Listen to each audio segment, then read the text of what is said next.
Son los años del segundo gobierno de Hipólito Yrigoyen, líder de la Unión Cívica Radical, el partido mayoritario que gobierna el país desde 1916. Pero ante la profunda crisis económica y el proceso inflacionario, los sectores medios y populares dejan gradualmente de apoyarlo.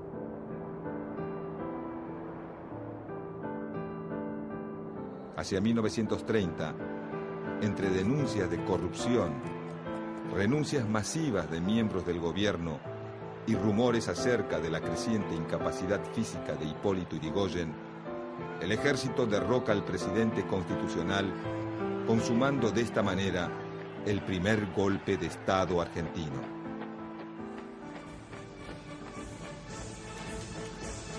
Las clases propietarias y los militares vacilan entre las diversas propuestas de acción.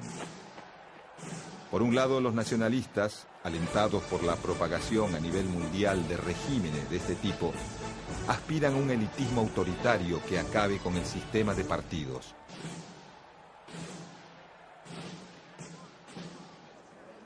Esta línea dura está encabezada por el presidente de facto general José Félix Uriburu, quien acusa a la democracia, al comunismo, al liberalismo y al imperialismo norteamericano de constituir los males del país y complotar contra la unidad nacional.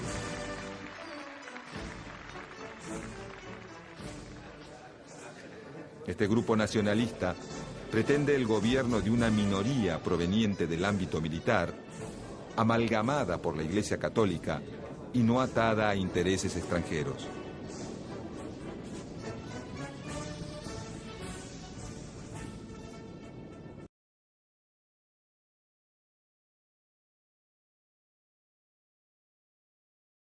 El 6 de septiembre de 1930 se produce el primer golpe de Estado del siglo XX. Una práctica nefasta que se va a prolongar por más de 50 años. Es el comienzo de la década infame.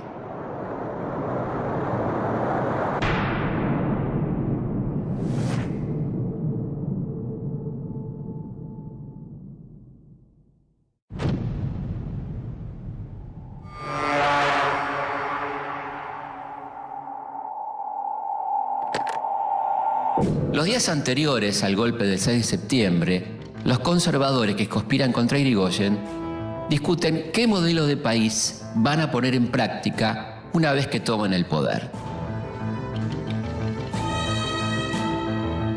Las posiciones están divididas de acuerdo a las ideas de sus dos líderes. José Félix Uriburu nace en Salta en 1868. A los 22 años participa de la Revolución del Parque, pero al llegar 1930 es un militar conservador que descree la democracia liberal. Uriburu representa un elitismo autoritario que pretende acabar con la democracia y su sistema de partidos para reemplazarlo por un régimen corporativista similar al fascista. El otro líder golpista es un militar un poco menos autoritario y de mayor formación intelectual. Agustín Pedro Justo nace en Entre Ríos en 1876. Radical antipersonalista y exministro de guerra de Alvear, el general Justo propone mantener en pie el ideal de república. Su idea es establecer un gobierno provisional que llame a elecciones y en caso de que su candidato no gane, instalar una democracia de ficción mediante el fraude.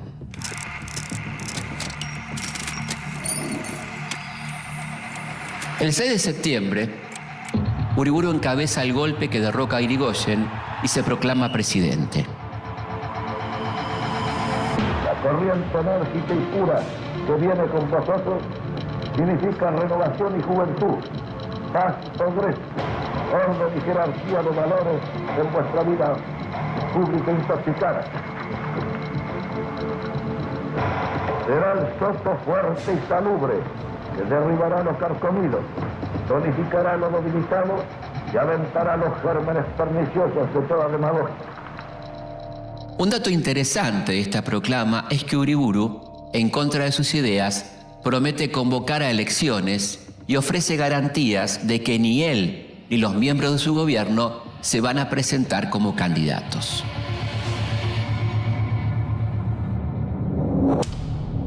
Pero una vez en el poder, planea reformar la Constitución y eliminar el sistema de partidos. El general desconfía de la capacidad del pueblo para gobernarse.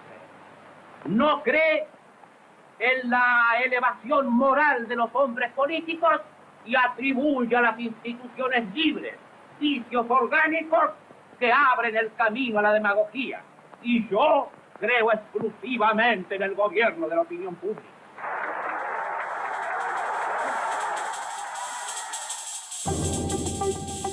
Justo, en cambio, confía en que esta reforma no llegue a buen puerto. Por eso decide no formar parte del gabinete de Uriburu y mantenerse así como el único líder presidenciable del sector conservador. Justo no tiene tiempo para perder. El 1 de agosto de 1931 funda el Partido Demócrata Nacional y fomenta la concordancia, una alianza entre el Partido Conservador, el Partido Socialista Independiente y la Unión Cívica Radical Antipersonalista, es decir, anti-irigoyenista. La idea de Justo es que la concordancia apoye su candidatura a presidente. Mientras Justo organiza a sus partidarios, se abren los comicios para elegir gobernador en la provincia de Buenos Aires. Para sorpresa de los conservadores, gana la fórmula radical Pueyrredón-Guido.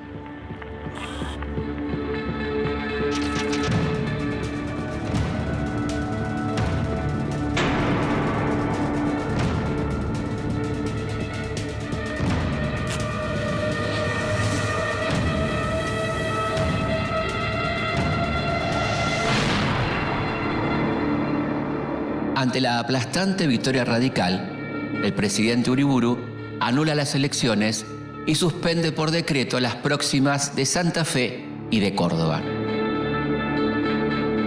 Además, pide la renuncia de todo su gabinete. A todo esto regresa al país Marcelo T. de Alvear, que estaba en Francia desde 1928. Después de Irigoyen, Alvear es la figura más fuerte del radicalismo.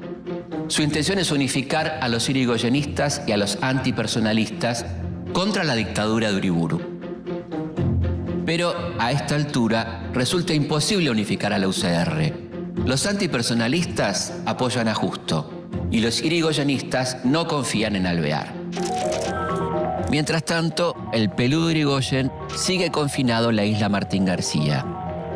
Lejos de los fotógrafos que tanto odia y también de la política de masas que tanto ama.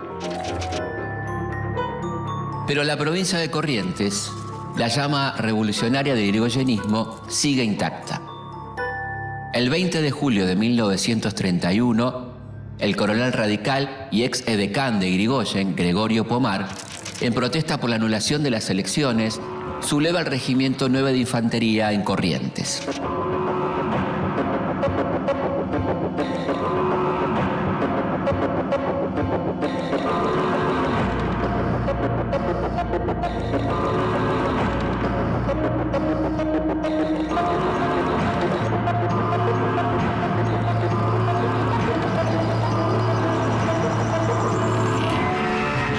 El levantamiento fracasa y los rebeldes finalmente huyen al Paraguay. Una semana después, el gobierno expulsa del país a Alvear, lo acusa de instigar la revuelta. Lo mismo pasa con varios líderes socialistas y radicales que son vistos como un peligro para los planes del poder conservador.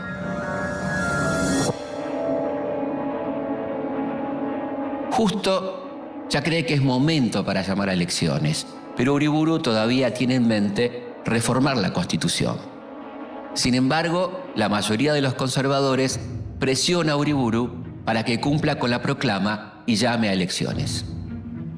Uriburu accede y fija los comicios para el 8 de noviembre de 1931. El Partido Demócrata Nacional proclama la candidatura de Agustín P. Justo y pone en marcha su democracia de ficción. Alvear intenta postularse, pero su candidatura es vetada por la justicia del régimen, que le recuerda que está procesado por el levantamiento de Pomar. Ante esta situación, el radicalismo vuelve a usar una herramienta que no utilizaba desde antes de la ley Sáenz Peña: la abstención en los comicios. Solo queda como adversaria la alianza civil que conforman el Partido Socialista y el Partido Demócrata Progresista. Recurriendo a viejas prácticas fraudulentas, la fórmula Agustín P. Justo, Julio Argentino Roca Hijo derrota a la alianza civil de Lisandro de la Torre y Nicolás Repetto. El 20 de febrero de 1932, Justo asume la presidencia y comienza la era del fraude. Pero antes de cederle el mando, Uriburu le prepara a Justo un regalo de bienvenida. Indulta a Hipólito Yrigoyen. Se abre un nuevo frente para Justo. Las elecciones provinciales se acercan y los levantamientos armados radicales continúan. Tras la muerte de Yrigoyen, Alvear amenaza con volver a la vida política. Justo quiere evitar que el radicalismo gane en la provincia. Por eso necesita un candidato popular, carismático, capaz de ganar una elección, aunque sea fraudulenta. El elegido es un médico bonaerense muy particular. Manuel Fresco nace en 1888 en Navarro. Es conservador, pero no descuida la realidad de los sectores trabajadores a los que busca disciplinar y poner a su lado. Fresco es un ferviente admirador de la experiencia fascista que gana cada vez más adeptos en Italia.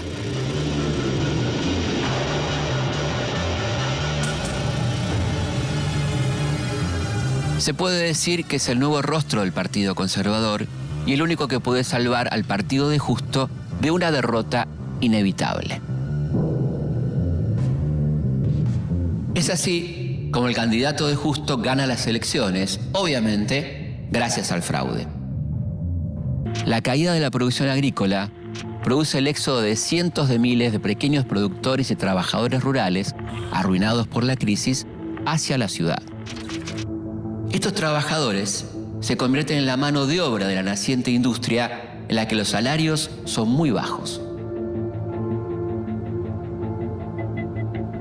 Los recién llegados no pueden siquiera pagar habitaciones en los conventillos, por lo que se ven obligados a habitar tierras inundables en los márgenes de la ciudad.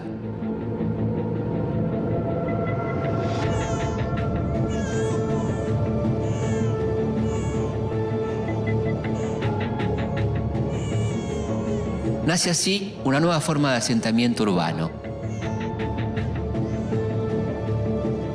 las villas miserias.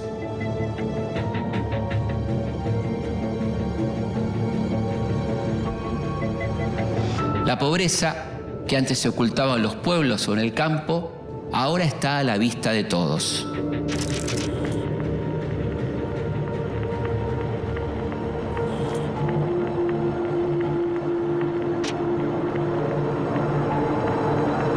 Ante el salario insuficiente, los nuevos obreros industriales y los trabajadores de la construcción comienzan a organizarse. Si el fantasma que acosaba a Justo en los primeros años de mandato era el yrigoyenismo, ahora es el comunismo. Justo sabe que debe actuar cuanto antes. Una clase obrera hambrienta es una masa política disponible para la revolución social. En 1935, luego de varias huelgas lideradas por los comunistas, Justo decide desempolvar la ley de residencia, esa aberración jurídica de 1902 que otorgaba al Estado la posibilidad de expatriar a todo inmigrante que participara en política. Pero Justo sabe que prohibir el comunismo no es suficiente.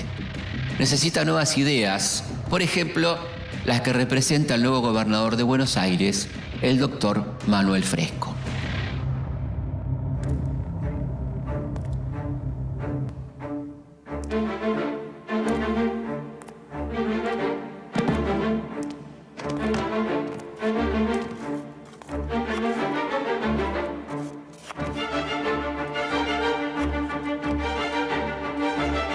Fresco cree que la mejor forma de frenar al comunismo es darle cierto bienestar a las familias obreras.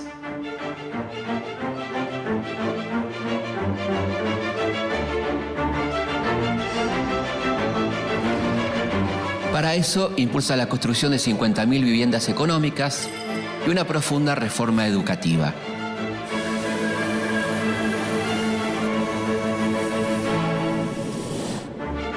Busca sustituir los ideales democráticos y laicos por una moral religiosa y unos valores tradicionales y familiares.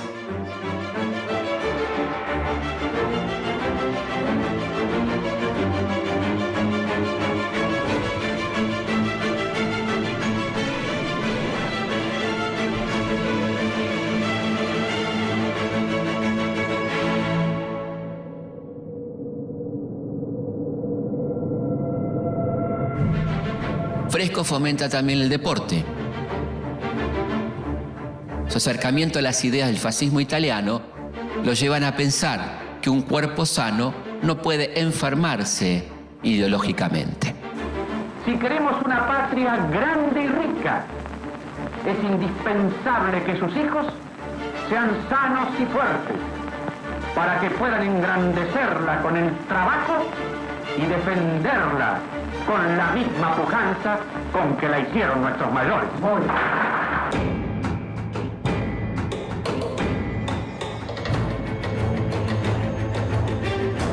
Corre el año 1937 y desde 1930 Argentina no tiene una verdadera democracia.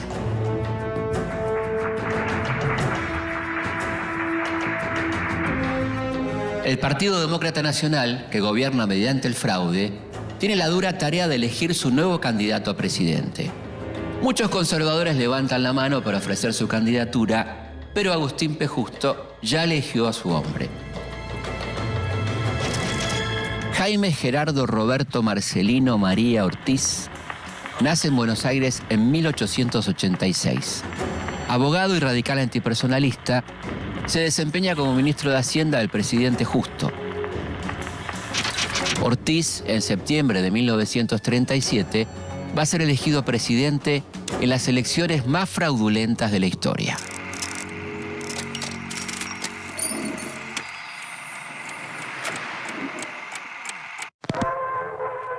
El 20 de febrero de 1938, Agustín P. Justo le entrega el poder a Ortiz.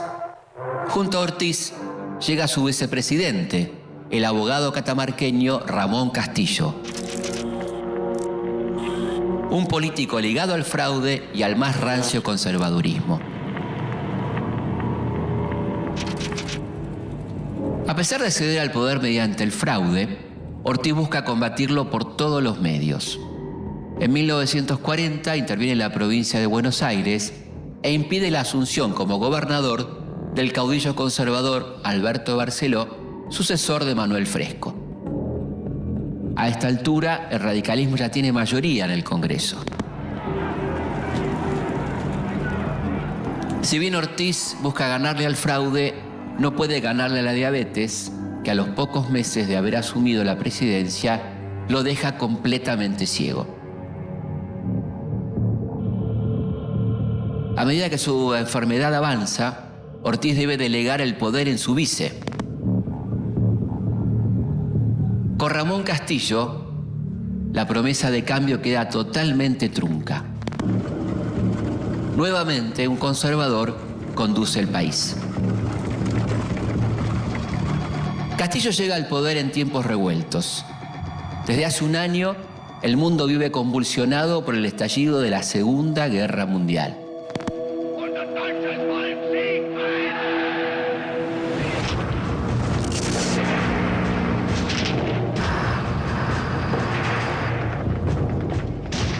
La guerra produce lo más temido por los conservadores. Europa deja de producir manufacturas para solo producir armas. Y Argentina rápidamente se pone a producir las mercaderías que Europa demanda vorazmente. La industria se agiganta y con ella el poder de negociación de la burguesía industrial y la clase obrera. Castillo entiende que la economía está cambiando entonces llama como ministro de Hacienda a Federico Pinedo, el hombre que ha servido a Justo en los tiempos turbulentos del Tratado Roca-Runciman. Pinedo y su equipo elaboran un plan de reactivación económica. El plan Pinedo propone generar nuevas exportaciones con países limítrofes, promueve el desarrollo de industrias nacionales, impulsa la construcción de viviendas para dar hogar a los obreros y generar empleo. Pero el manto de corrupción cae nuevamente sobre el gobierno conservador.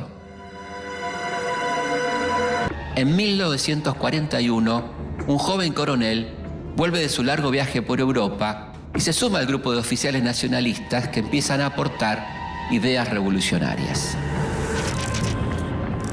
Juan Domingo Perón nace en la localidad de Lobos en 1895. En 1938, Perón pierde a su esposa, Aurelia Tizón, Potota, que muere de cáncer de útero, a los 36 años de edad. Pocos meses más tarde, es enviado como agregado militar a la Italia fascista de Mussolini, donde experimenta en carne propia la fuerza social que empiezan a tomar los trabajadores. Perón entiende que se debe atender las necesidades de la clase obrera con políticas que promuevan la justicia social. Afirma que el proceso de industrialización que atraviesa el país es una excelente oportunidad para superar la dependencia económica que ha condicionado a la Argentina durante décadas. El movimiento militar para derrocar a Castillo ya está en marcha.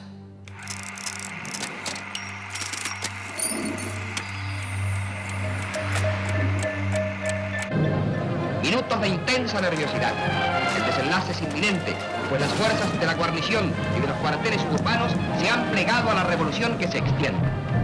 Las tropas, ya en la zona céntrica, se dirigen hacia la Casa de Gobierno. El 4 de junio de 1943, Campo de Mayo se levanta en armas. Un golpe militar de ideología nacionalista toma el poder. Es el comienzo del fin de la década infame. El jefe del nuevo gobierno, a instancias de la muchedumbre, destaca que el ejército se ha visto precisado a lanzarse a la calle por la falta de respeto a las instituciones y velando por principios elementales de moral y cultura, solicitando que se tenga fe en la obra a cumplir.